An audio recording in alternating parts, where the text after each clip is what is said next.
In the Afghan capital Kabul, presidential candidate Ashraf Ghani accused the Independent Election Commission of taking sides and failing to be transparent. Ghani said that the commission should have waited until suspected fraudulent votes could be eliminated from the vote count before announcing any results. Partial results show that former Foreign Minister Abdullah is in the lead, with Ghani in second place. They are expected to take part in a runoff election.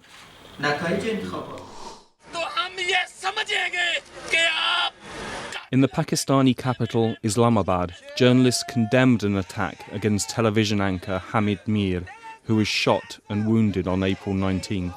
Mir works for GeoTV, a private Urdu language channel.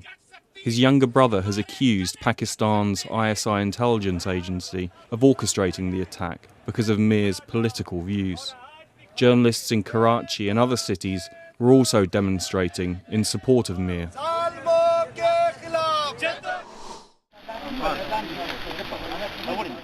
Also in Pakistan, officials in the Mohman tribal district bordering Afghanistan destroyed a large crop of illegal opium poppies with the cooperation of local elders.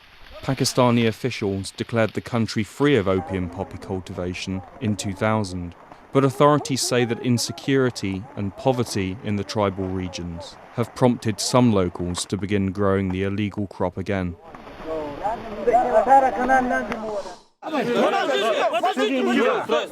In Almaty, Kazakhstan, scuffles broke out at a protest where World War II veterans and other servicemen burned a copy of a magazine containing an appreciative profile of Adolf Hitler. The Anis Adam magazine devoted its entire April issue to Hitler, with some contributions defending his legacy. At least one employee of the magazine stood up for the publication at the protest, saying it had done nothing wrong in its coverage.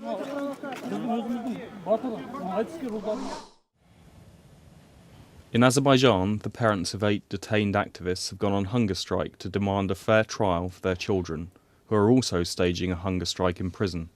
The detained members of the NIDA youth organisation are facing jail terms of 6 to 8 years for organising mass unrest during anti-government protests in March 2013.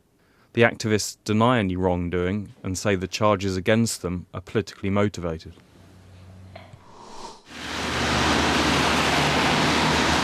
In Bosnia-Herzegovina, demolition work began on the Hotel Zagreb, a 100-year-old building mostly destroyed during the siege of Sarajevo in the early 1990s. The building will be completely reconstructed from the remaining materials as a replica of the original 1904 design. The Hotel Zagreb has been declared a national monument.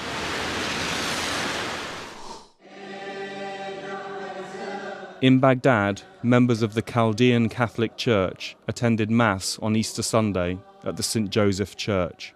The holiday was somewhat subdued in the wake of the death of the Chaldean Patriarch Emmanuel III Delhi on April 8th.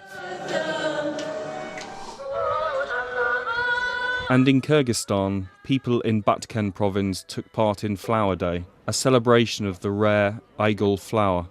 Representatives of international organisations and embassies joined in the festivities. The Aigul flower is celebrated in Kyrgyz myths and has protected status as an endangered species. And that's the video roundup from Radio Free Europe, Radio Liberty.